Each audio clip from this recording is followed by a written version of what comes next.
செய்தி. வணக்கம்.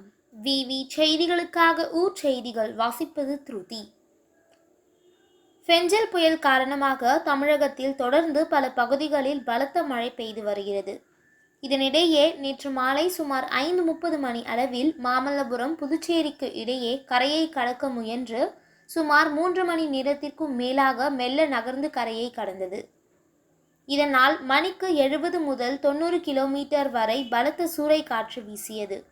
இதனால் தமிழகத்தில் சென்னை, செங்கல்பட்டு, காஞ்சிபுரம் உள்ளிட்ட 7 மாவட்டங்களுக்கு ரெட் அலர்ட்டும், ராணிப்பேட்டை, வேலூர், கிருஷ்ணகிரி உள்ளிட்ட மாவட்டங்களுக்கு ஆரஞ்சு அலர்ட்டும் விடுக்கப்பட்டிருந்தன.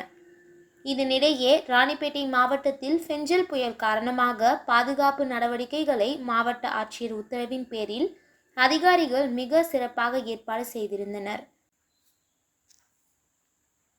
இதனிடையே காவிரிப்பக்கம் ஊராட்சி ஒன்றியம் கரிவேடு கிராமத்தில் தாழ்வான பகுதியில் இருந்த 30 சாட்டைக்காரர் குடும்பங்களைச் சேர்ந்த மக்கள் வீடுகளில் இருந்து வெளியேற்றப்பட்டு ஓச்சேரி எஸ்கே மஹாலில் அமைக்கப்பட்டுள்ள நிவாரண முகாமில் தங்க வைக்கப்பட்டுள்ளவர்களை மாவட்ட ஆட்சித்தலைவர் சந்திரகலா அவர்கள் சந்தித்தார். அவர்களுக்கு தேவையான உதவிகளை வழங்கினார். அதேபோல் நெமிலி ஊராட்சி ஒன்றியம் சித்தூர் ஊராட்சியில் தாழ்வான பகுதிகளில் இருந்த 13 குடும்பங்களை வீடுகளில் இருந்து அழைத்து வரப்பட்டு தற்காலிக நிவாரண முகாம்களில் தங்க வைக்கப்பட்டு உணவுகள் வழங்கப்பட்டு பாதுகாப்பாக இருந்து வருபவர்களை மாவட்ட ஆட்சித்தலைவர் சந்திரகலா அவர்கள் நேற்று இரவு பார்வையிட்டு மழை முடியும் வரை பாதுகாப்பாக நிவாரண முகாம்களில் இருக்க அறிவுரை வழங்கி அவர்களுக்கு தேவையான பொருட்களை வழங்கினார். விவி செய்திகளுக்காக விஜய் மற்றும் பாஸ்கர்.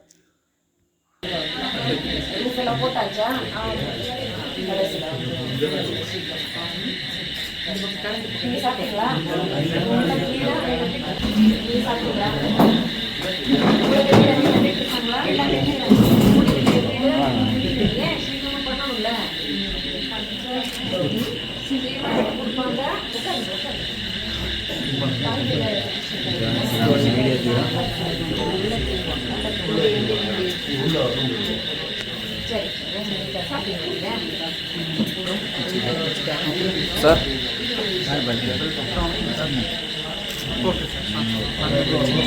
மழை அதிகமாக இருக்கிறாங்க, மழை வர வாய்ப்பு இருக்கு.